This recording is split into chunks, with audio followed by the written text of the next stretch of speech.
I'm William Nozak, and in this module, I'm going to cover key platforms. What is social media marketing?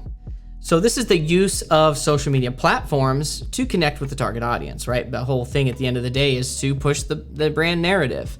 And so we want to build our brand. We want to increase sales, and we want to drive website traffic at the same time. Although it's not always necessary, leads can be pulled right from Facebook.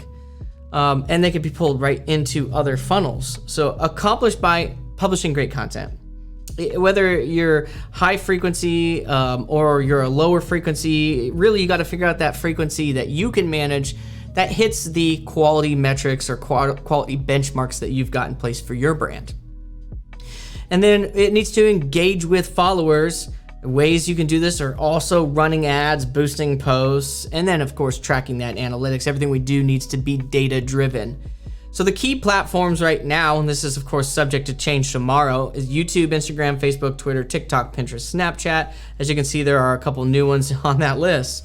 So YouTube, most popular video platform. It's not the only video platform. You've got Vimeo, that's also got a little bit of a community. You've got Wistia we use for some different things, but YouTube really is a video search engine. And YouTube's really nice because it's divided into interests. People can really get to other videos really quick. They can get to playlists. YouTube's great. You have to be producing YouTube content if you have the capabilities. And if it makes sense. Obviously you want to look around what makes sense for your space, but really there's very few businesses where this doesn't make any sense. Instagram, over 500 million daily actives. And so depending upon your capabilities in your business, if being visually presented in an image style format makes sense for your brand, certainly you can't leave this off the table. More female users, has a large market for fashion. When and if you've got a photographer on staff and can make really beautiful photos, you certainly wouldn't want to leave Instagram off the table. At the same time, you may have to make it where you can get stuff into the Instagram even before you're able to make beautiful things, because that's where your potential followers are at. Facebook, of course, no brainer for every business because you can create a business profile. You can't leave this off the table. Whether or not you're active on the social media means nothing. Having a Facebook page that has content is pretty important because Facebook can usually win in the top 10 SERPs for your business name if there's a social media profile. Certainly this is a signal for Google, just like all these social medias are. It just kind of signals that you've got a following, an audience, you're active, your business is probably worth sharing to their searches or their searchers. Very effective algorithms, lots of effective marketing. We'll talk about that a lot when you're buying ads in Facebook and doing remarketing. They've got a really great pixel that helps you do really good tracking and targeting. Twitter, probably for brands, you could take it or leave it. Usually if you're a business owner that's trying to make a name in the space, it's a really good place to share, and share thoughts of your own in the space. Maybe a little bit easier to brand your name than versus a business in Twitter. But a great place to also drum up some traffic.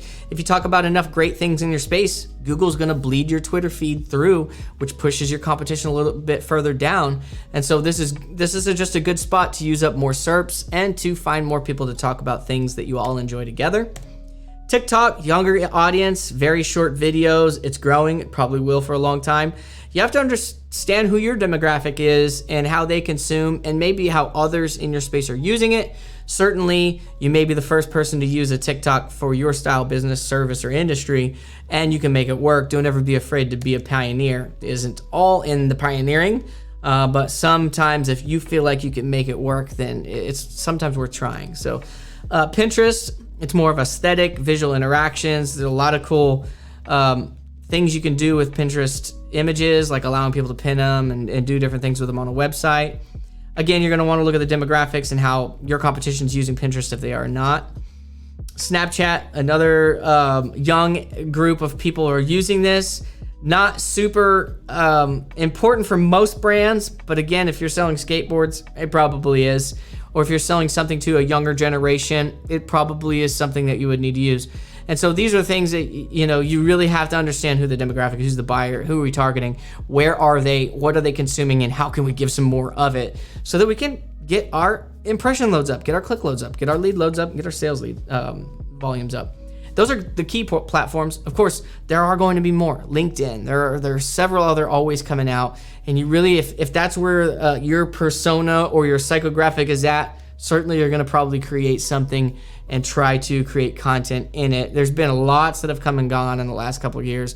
I know I was on 3 or 4 or 5 different ones by Twitter, and there were followings, but they really just didn't pan out. That's going to be the reality going forward. If you need to watch that again, go back now. If not, I'll see you in the next module.